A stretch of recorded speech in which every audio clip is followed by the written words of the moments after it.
Throwing out the first pitch in your hometown after a whirlwind winter here. Just describe the emotions. Emotions are really just kind of just happy and joyful and reminiscent about all the good times I spent here at Red Wings Stadium. It's really cool to come home also, and this is kind of like my welcome home because I haven't been home since the Olympics because I did injure myself and I've been out in Park City rehabbing my knee, but this is really cool to be home, and to toss out the first pitch is honestly a dream come true, and I couldn't have asked for a better catcher, my own brother, so he was actually more nerve-wracking than Spikes because I knew he wouldn't let me live that down if I could throw a strike. Did you expect that, or was that just a complete surprise? That was a surprise. I was definitely more nervous for him to be a catcher. My older brother is actually a catcher, and he went to college for that, so it was a lot of pressure on the Shield name for that pitch. Where'd your brother go? My older brother went to Indiana University to pitch, or to catch actually. Little brother's actually going to University of Rochester to pitch. So you won. Yeah. Morgan, how have you been doing? I know that you kind of touched on it a little bit that you were rehabbing, but how are you? I'm good. For me, it's about motivation. It's about setting goals, and it's about pushing forward and making sure you're still focused every single day.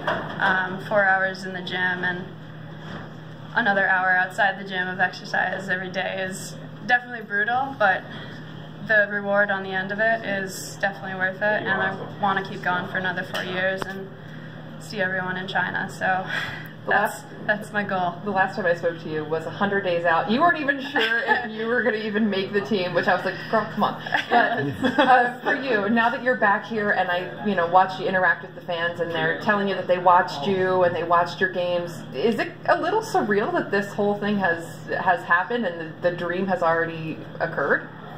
It's definitely surreal that I wake up every day and I still am amazed by the fact that, oh, I went to the Olympics. That's crazy. Wait, what? And then it just goes over and over again every day. But honestly, like, getting the first one out of my way is kind of just setting the stance for the next 4 years and how I want it to go. And I really want to be in my best game and be the best in the world for when I go into that next game, or next Olympic Games, with more experience, with more confidence, and hopefully a little more confidence with who I am too. So how do you feel after that? I definitely felt disappointed with my own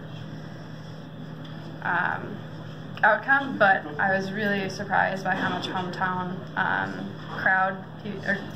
how many hometown people were actually still watching me and still really proud of me, and to come home and hear how many people woke up at like 5 a.m. to watch me. It was insane, and it keeps me motivated and keeps me wanting to get better every single day, so that the next games that I can do better and I can maybe get up to that medal standing. So thanks.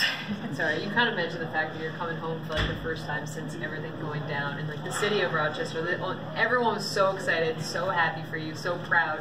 What is it like kind of walking out on the field and just seeing, you're back home and just that atmosphere? It's kind of just like a fairy tale, because we train all year, and I've been on the team since I was 16, moved out, and honestly it's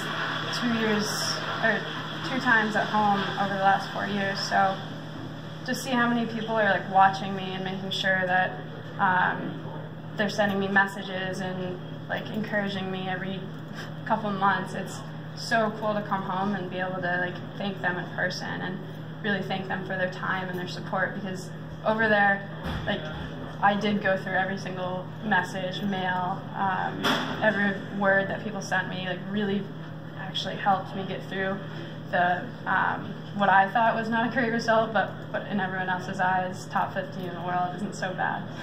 What was the rest of the Olympic experience like for you?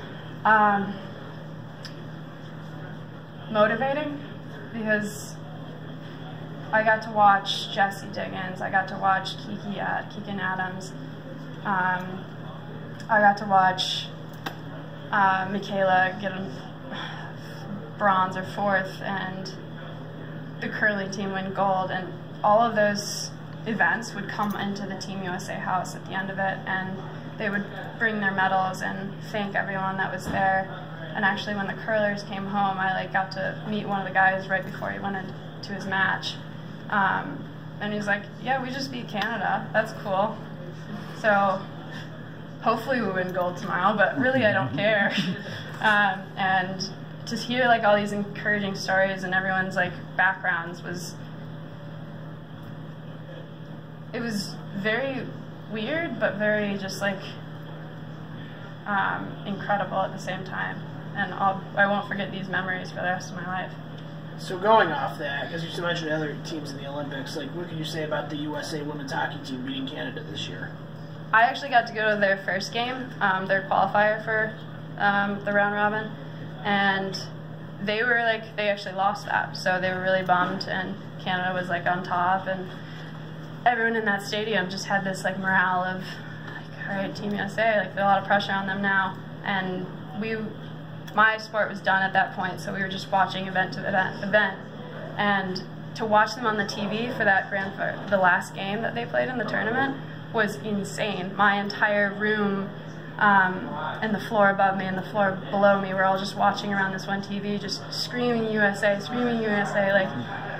I still get goosebumps because when they won in overtime, or double overtime, triple overtime, whatever, we were all just they just did it. They broke the dry streak, and this is insane that we get to go congratulate them tonight.